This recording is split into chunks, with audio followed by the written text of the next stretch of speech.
Hello everyone. तो इस video में हम आपको इंटरनल ब्रांच से जुड़ी पूरी इन्फॉर्मेशन देंगे क्योंकि अब सेकेंड राउंड का कल अलॉटमेंट आने वाला है और कुछ एक्सपेक्टेड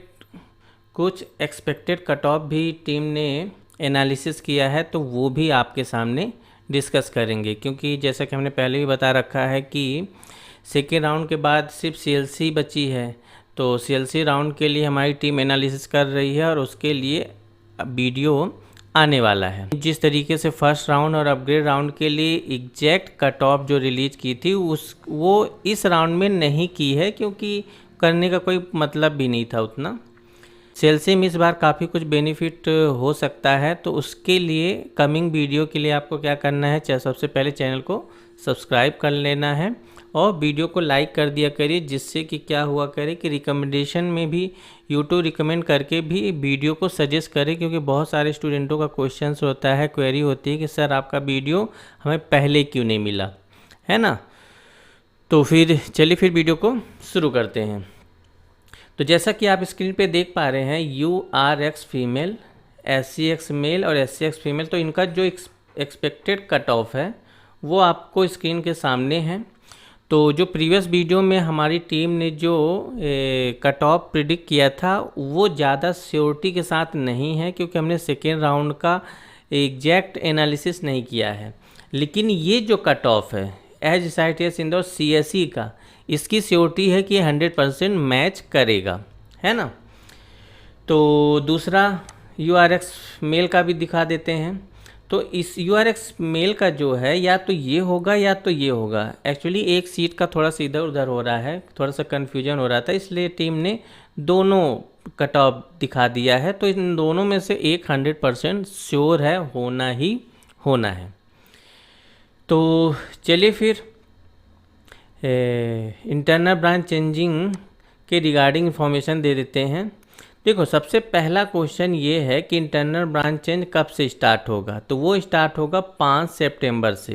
तो जैसा कि आपको जानकारी दे दे कि जो इंटरनल ब्रांच चेंजिंग होती है वो ऑनलाइन होती है। जिस तरीके आपने फर्स्ट राउंड सेकेंड राउंड किया है ऑनलाइन, तो वही ऑनलाइन प्रोसेस होती है। उसमें रजिस्ट्रेशन करने की कोई आवश्यकता नहीं होती है, सिर्फ चॉइस फिलिंग करना होता है। प्रीवियस ईयर तो 100 रुपीज़ या 150 का चार्जेस लगा था, इस बार भी वही चार्जेस होना चाहिए। बाकी डेट क्या है, 5 सितंबर से 7 सितंबर तक, मतलब इस दौरान आप चॉइस फिलिंग कर सकते हैं। अब दूसरा क्वेश्चन है इसका अलॉटमेंट लेटर कब आएगा। तो इसका अलॉटमेंट लेटर आएगा 9 सितंबर को।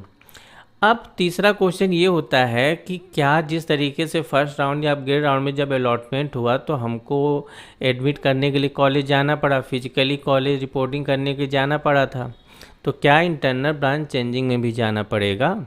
तो बिल्कुल नहीं जाना पड़ेगा। अभी इसको हम प्रूफ के साथ भी आपको बताते हैं। तो ये श्योर है कि आपको ये ऑनलाइन प्रोसेस है एक, है ना, कि आपको ऑफलाइन रिपोर्टिंग करने के लिए नहीं जाना पड़ेगा अलॉटमेंट आने के बाद। अब एक इम्पॉर्टेंट इन्फॉर्मेशन जो हमारे पेड काउंसलिंग स्टूडेंट्स हैं तो उनको हम बता देना चाहते हैं कि आप लोग IBC मतलब इंटरनल ब्रांच चेंजिंग की जो चॉइस फिलिंग के लिए गाइडेंस ज़रूर ले लीजिएगा। वैसे टीम आपको इन्फॉर्मेशन दे देगी, इन्फॉर्म कर देगी बाय व्हाट्सअप, बट फिर भी अगर किसी को नहीं कर पाती तो आप किसी को नहीं इन्फॉर्म कर पाती है तो आप भी कांटेक्ट कर ज़रूर करेंगे। क्योंकि एक्चुअली क्या था, एक स्टूडेंट था जिसको UIT की EC मिली थी, लेकिन इंटरनल ब्रांच चेंजिंग में उसको UIT के मैकेनिकल मिल गई, मतलब उसने चॉइस फिलिंग में मिस्टेक कर दी। तो वही चॉइस फिलिंग मिस्टेक ना करें, है ना, क्योंकि उससे आपको नुकसान हो सकता है।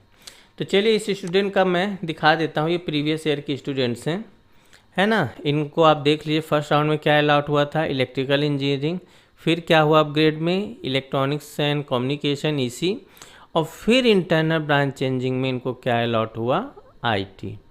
अब हमको फिजिकल रिपोर्टिंग के लिए जाना पड़ेगा कि नहीं पड़ेगा, उसको हम कंफर्म कर लेते हैं। जैसे देखिए यहाँ पे applied for internal branch change है ना, 14 अगस्त 2023, है ना, 1 बजे। अब यहाँ पे एडमिटेड, अब ध्यान से देखिए, कि यहाँ पे ऑटोमेटिकली वही, तो यहाँ पे ऑटोमेटिकली सेम डेट है। कहने का मतलब ये है कि जैसे ही अलॉटमेंट होता है इंटरनल ब्रांच चेंजिंग का, वैसे ही एडमिटेड हो जाते हैं। समझ रहे हो ना मैं क्या कहना चाह रहा हूँ? कि जिस तरीके से आपने बाकियों का देखे होंगे, तो यहाँ पे आप रिपोर्टिंग की टाइम, अपग्रेड का टाइमिंग चेंज रहता है एडमिटेड जब आप ऑफलाइन एडमिशन लेते हैं, फ़ी पे करते तब एडमिटेड होता है, लेकिन यहाँ पे सेम है। तो कहने का मतलब ये है कि इंटरनल ब्रांच चेंजिंग के बाद, अलॉटमेंट आने के बाद आपको ऑफलाइन कॉलेज जाके रिपोर्टिंग करने की ज़रूरत नहीं पड़ेगी। दूसरा, इंटरनल ब्रांच चेंजिंग में जो आपकी चॉइस फिलिंग होगी वो सिर्फ उसी कॉलेज की होगी, है ना। जैसे आपको अगर यूआईटी मिला है तो यूआईटी में ही आप ऊपर की चॉइस फिलिंग कर सकते हैं। अगर आपको एचएसआईटीएस मिला है तो सिर्फ एचएसआईटीएस की ही पूरी ब्रांचेज भर सकते हैं। मतलब कहने का कि इंटरनल ब्रांच चेंजिंग में अगर आपको यूआईटी मिला है तो यूआईटी से आप डीएवीबी, एचएसआईटीएस या सम्राट अशोक या मतलब दूसरा कॉलेज नहीं जा सकते। आपको उसी कॉलेज में, सेम कॉलेज में ब्रांच का अपग्रेडेशन होगा। तो आई होप पूरे कन्फ्यूजन क्लियर हुए होंगे। अगर इसके बाद भी कोई कन्फ्यूजन बचता है तो आप कमेंट्स या व्हाट्सएप के द्वारा भी अपनी क्वेरी सॉल्व करा सकते हैं। तो अभी के लिए बस इतना ही, मिलते हैं अगले वीडियो में। तब तक के लिए जय हिंद, जय Bharat. Thank you so much, all the very best.